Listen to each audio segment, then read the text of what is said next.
No society in human history has ever been found that used barter as its primary economic system before money existed. Anthropologists have been looking for 200 years. The number of documented examples is 0. And yet every economics textbook teaches the same story. People used to trade chickens for wheat. When that got complicated, they invented coins. Adam Smith wrote it down in 1776, and it has been repeated in classrooms ever since. He made it up.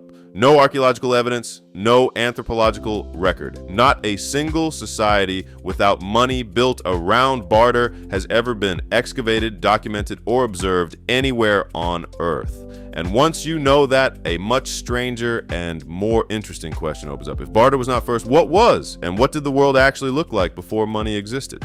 The oldest evidence of exchange we have found is 75,000 years old. In a cave on the southern coast of South Africa called Blombos Cave, archaeologists found a cache of tiny snail shells, each one perforated the same way and covered in the same ochre pigment. They had been strung, they had been worn, and the shells did not come from that cave. They had been transported from somewhere else, which means somebody carried them, which means somebody valued them enough to carry them a significant distance. All right, 75,000 years ago, before any known civilization, humans were already carrying objects they valued across distances to exchange them. From that point forward, for tens of thousands of years, before the first coin was struck in Lydia, around 600 years before Christ, human beings were solving the same problem in different places with different materials. The problem was trust. How do you convince someone that what you have is worth what they have? And the answers they built are among the most ingenious things our species has ever produced. Okay, the most widespread answer was a small white shell called the cowrie. Collected on the shallow reefs of the Maldive Islands, cowrie shells circulated as money across Africa, South Asia, and China for roughly 3,000 years. They worked because they were nearly impossible to counterfeit. Small, smooth, uniform in size, shaped in a way that made imitations obvious to the touch, and durable enough to outlast generations. One island chain in the Indian Ocean supplied a monetary system that spanned 3 continents. Entire governments ran on them. Check this out. The Chinese written characters for money, for value, for buying, for selling, for wealth, for expensive, for cheap, for wages, and for savings. Every single one of them contains the pictograph for the cowrie shell. That is how completely the cowrie shaped the Chinese concept of value. Long after coins replaced the shell, it stayed in the word. In Mesoamerica, the answer was chocolate. The Aztec economy ran on cacao beans, not coins stamped with a cacao image, actual fermented seeds of the cacao tree, counted out and exchanged in the markets of Tlatelolco, which Spanish observers in 1519 described as the largest marketplace any of them had ever seen, larger than anything in Spain. Yeah, the prices were precise. A tamale cost 1 bean, a small rabbit cost 30 beans, a turkey hen cost 100 beans. Wages were paid in cacao, taxes were paid in cacao. The counterfeit problem was severe enough that buyers routinely broke each bean before accepting it. Counterfeiters had perfected a technique of hollowing a cacao bean, filling it with clay and avocado skin, and resealing it so carefully it was indistinguishable from the outside. The entire economy ran on a currency you literally had to taste to trust. In medieval England, the preferred monetary technology was a piece of hazel wood, a tally stick. A notch cut into the wood represented a specific quantity, grain or silver or labor owed. Then the stick was split lengthwise down the middle. The creditor kept one half, the debtor kept the other. No 2 splits were ever identical, which meant you could not forge one without the matching half. All right. The English government ran on tally sticks for 700 years. Kings paid their tax collectors in tally sticks representing future tax receipts. The sticks circulated as money. They were trusted. In 1834, Parliament decided to retire the tally stick system and burn the old sticks. A workman stoked a furnace beneath the House of Lords with 2 cartloads of accumulated sticks. The flues overheated. The paneling caught fire. By morning, both the House of Lords and the House of Commons had burned to the ground. The painter, J.M.W. Turner, watched from a boat on the Thames and made 2 paintings of the fire.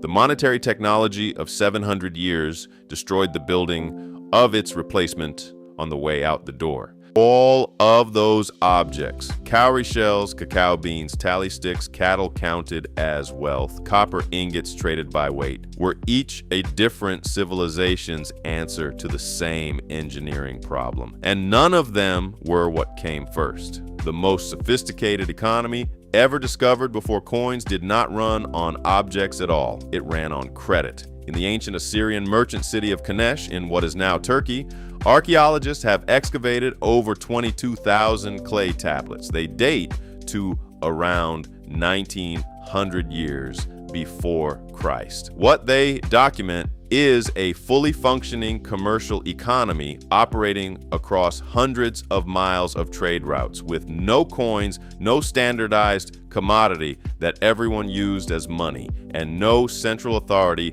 issuing anything. There were credit agreements, there were interest rates, there were quality standards for goods, dispute resolution processes, and a formal system of contracts enforced by reputation and community standing. International trade running for at least 2 centuries, backed entirely by trust and obligation.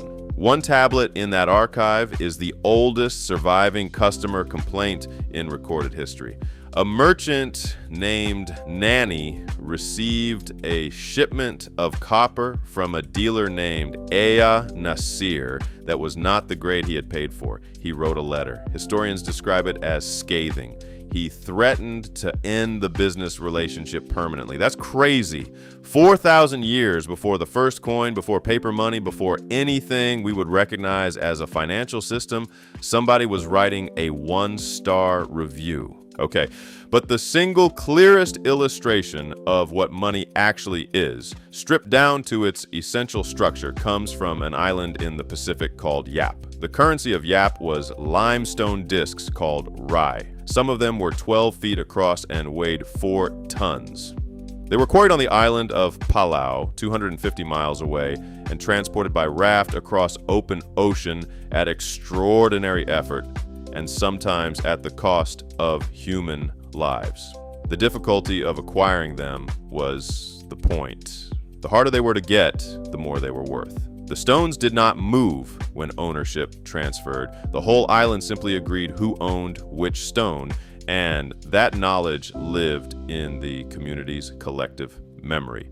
There was one stone that had sunk to the bottom of the ocean during transport.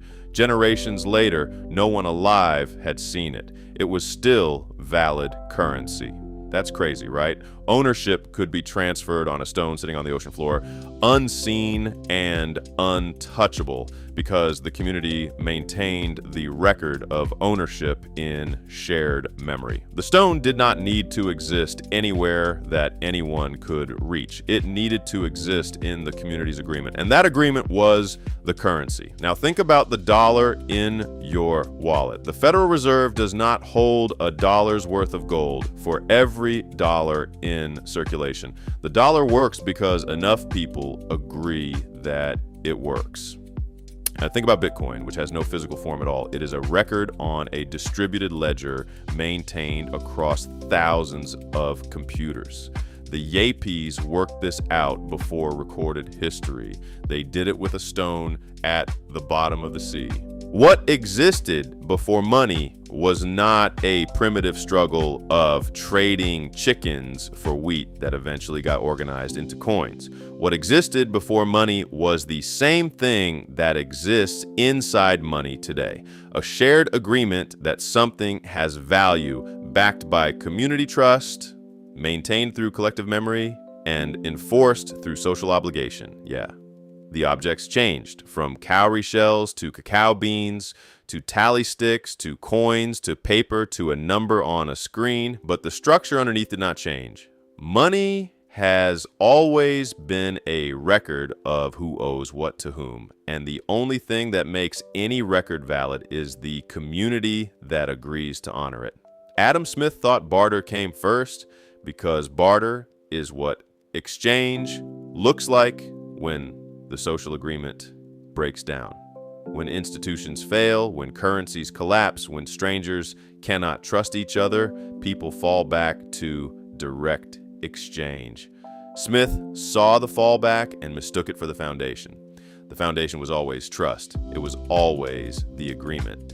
Humans have been building that agreement in spectacular and inventive ways for 75,000 years. The coin was just one more object they tried it with, and it turned out to work really well. If this changed how you think about what money actually is, subscribe. There is a lot more history underneath the system that runs your life.